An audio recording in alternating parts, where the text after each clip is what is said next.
এটাকে খুলে নিলাম, যেহেতু এই সাইডে কাজ করতে দেখতে পাচ্ছ এটা এখানে ফাটা রয়েছে দু সাইডে। এটাকে কাজ করতে গেলে আমাদেরকে এটা খুলতে হবে, তো খুলে নিলাম। বাম্পারের লাইন আউট আছে আর এই সাইড একটু ফেটে গেছে, ধাক্কা লেগেছে। তো welcome to FM Moto Repairing. তো আজকে আমাদের কাছে এসছে হোন্ডাই ভার্না। তো গাড়িটার কাজটা দেখো কী কী কাজ রয়েছে। আর এই যে কাজ, বাম্পারের লাইন আউট আছে আর এই সাইড একটু ফেটে গেছে, ধাক্কা লেগেছে। তো আর এ পার্টসও সেম কেস, এ পার্টটা অনেকটাই ফেটে গেছে আর এই সাইডে হেডলাইটের লাইনটা অনেক ডিফেক্ট, আর মার্কেটের লাইনের সঙ্গে বাম্পারের লাইটটাও ডিফেক্ট রয়েছে।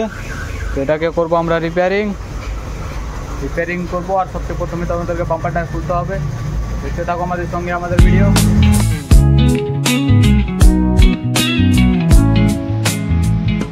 তো আমাদেরকে বাম্পার খুলতে গেলে বেশি কিছু খুলতে হয় না। উপরে 4টা নাট বল থাকে আর দু সাইডে ক্লিপ থাকে। যেহেতু ক্লিপের দাঁত ভাঙা ছিল বলে আমাদের স্ক্রু খুলতে হলো।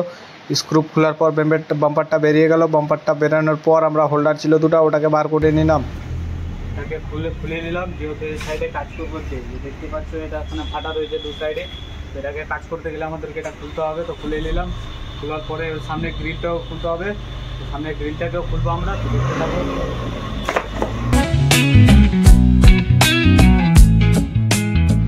তো বাম্পারে কাজ করার পর আমরা বাম্পারটা ফিটিং করে দিব। যেভাবে ছিল সেভাবে লাইন টু লাইন ভাবে ফিটিং করে দিব। আর তারপরে উপরের দিকটা নাটটা টাইট দিয়ে সাইডে স্ক্রু করতে হবে আমাদেরকে। তো স্ক্রু করতে লেগে গেলাম আমি, দেখতে পাচ্ছ।